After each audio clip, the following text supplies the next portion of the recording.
Hello everyone, welcome to our channel students life.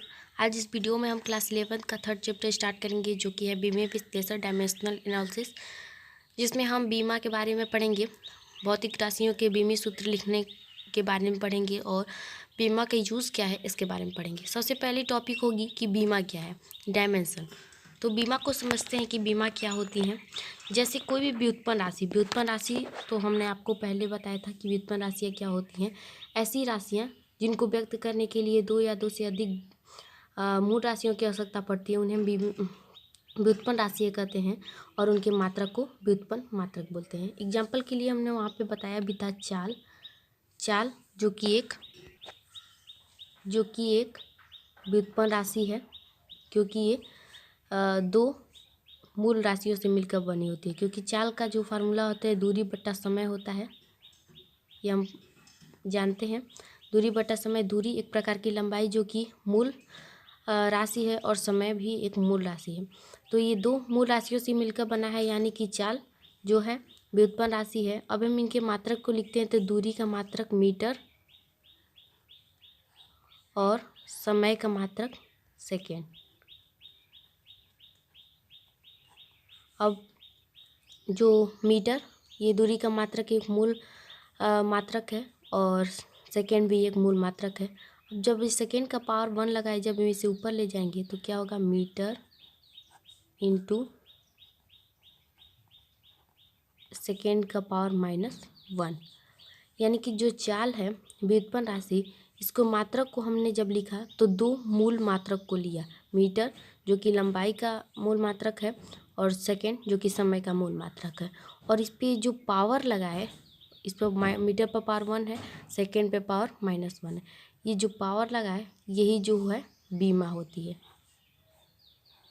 बीमा, इसी को हम बीमा बोलते हैं। यानी कि बीमाएं वे घाते होती हैं, यानी कि बीमा को हम ऐसे डिफाइन कर सकते हैं कि बीमाएं वे घाते होती हैं जो किसी व्युत्पन्न राशि के मात्रक को व्यक्त करने के लिए मूल मात्रक पर के ऊपर लगाए जाते हैं। जैसे एग्जाम्पल के लिए और एक और समझते हैं, जैसे घनत्व का फार्मूला होता है द्रव्यमान और बटे में आयतन।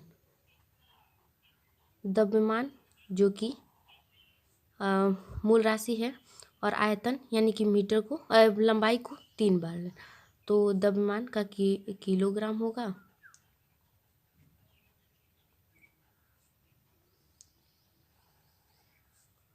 और आयतन को मीटर क्यूब, लंबाई को 3 बार लेने पर आयतन मीटर क्यूब होगा। अब जो घनत्व जो कि दो मूल राशियों से मिलकर बना है, द्रव्यमान और आयतन से, तो ये एक व्युत्पन्न राशि है। और जब हम इसको मात्रक लिखते हैं, ये मीटर क्यूब है, जब हम इसे ऊपर ले चलेंगे तो किलोग्राम इंटू मीटर का पावर -3। यानी कि जो घनत्व है व्युत्पन्न राशि, इसके मात्रक को जब हमने व्यक्त किया तो दो मूल मात्रकों के लिए, जो कि है किलोग्राम और मीटर, दो मूल मात्रक को लिए और इस पे जो पावर लगाई, किलोग्राम का पावर 1 और इसका -3, ये जो पावर हुई यही बीमा होती है। तो बीमा तो आपका क्लियर हो गया होगा कि बीमाएं वे घाते होती हैं जो किसी व्युत्पन्न राशि के मात्रक को व्यक्त करने के लिए मूल मात्रक के ऊपर लगाए जाते हैं। अब हम समझेंगे कि बीमा सूत्र लिखने के कुछ नियम के बारे में जानेंगे कि इनके बीमा सूत्र लिखने के क्या नियम होते हैं। तो बीमा सूत्र लिखने के नियम में पहला नियम ये है कि बीमा सूत्र को हमेशा बड़े कोष्ठक में, यहाँ पे बड़े कोष्ठक हमने बनाया, इसमें इसके अंदर लिखते हैं। दूसरा नियम ये है कि जितनी भी मूल राशियाँ होती हैं उनके मूल मात्रक के बीमीय संकेत होते हैं, उनको हम समझेंगे।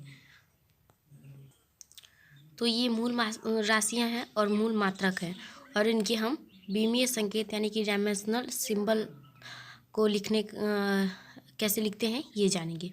तो हमने आपको बताया था कि मूल राशियाँ 7 होती हैं। लंबाई जिसका मूल मात्रक मीटर होता है, दूसरा द्रव्यमान जिसका मूल मात्रक किलोग्राम, समय का मूल मात्रक सेकेंड, ताप का केल्विन, विद्युत धारा का एम्पियर और ज्योति तीव्रता कैंडिला और पदार्थ की मात्रा मोल। अब हम इनके बीमीय संकेत लिखने कैसे लिखते हैं इनको जानेंगे। तो लंबाई है जिनका मूल मात्रक मीटर होता है, इनका जो विमीय संकेत होगा कैपिटल एल ऐसे होता है। अब दूसरा है द्रव्यमान, जिसका मूल मात्रक किलोग्राम है। इसका जो विमीय सूत्र होता है वो कैपिटल एम होता है। मैंने अभी बताया था कि इसे बड़े कोष्ठक में लिखते हैं, तो ऐसे लिखेंगे। अब समय का मूल मात्रक सेकेंड, इसका जो विमीय संकेत होता है वो कैपिटल टी होता है। ऐसे ही ताप का मूल मात्रक केल्विन, इसका जो विमीय सूत्र होता है थीटा होता है। अब विद्युत धारा का मूल मात्रक है जो एम्पियर, इसका जो विमीय सूत्र होता है वो कैपिटल ए होता है। और ज्योति तीव्रता, जिसका मूल मात्रक कैंडिला है, इसका जो विमीय सूत्र होता है वो होता है सी डी। और जो लास्ट है पदार्थ की मात्रा, इसका मूल मात्रक है जो मोल, इसका जो विमीय संकेत है वो होगा MOL ऐसे। तो ये मूल राशियां हैं, उनके मूल मात्रक और जो इनके विमीय संकेत होते हैं ये हमने आपको बताया। तो इस वीडियो में इतना ही। आगे नेक्स्ट वीडियो में हम कुछ व्युत्पन्न राशियों के विमीय सूत्र कैसे लिखते हैं वो जानेंगे। तो तब तक के लिए वीडियो को अच्छे से देखें, लाइक करें, शेयर करें और चैनल को सब्सक्राइब करें। Thank you.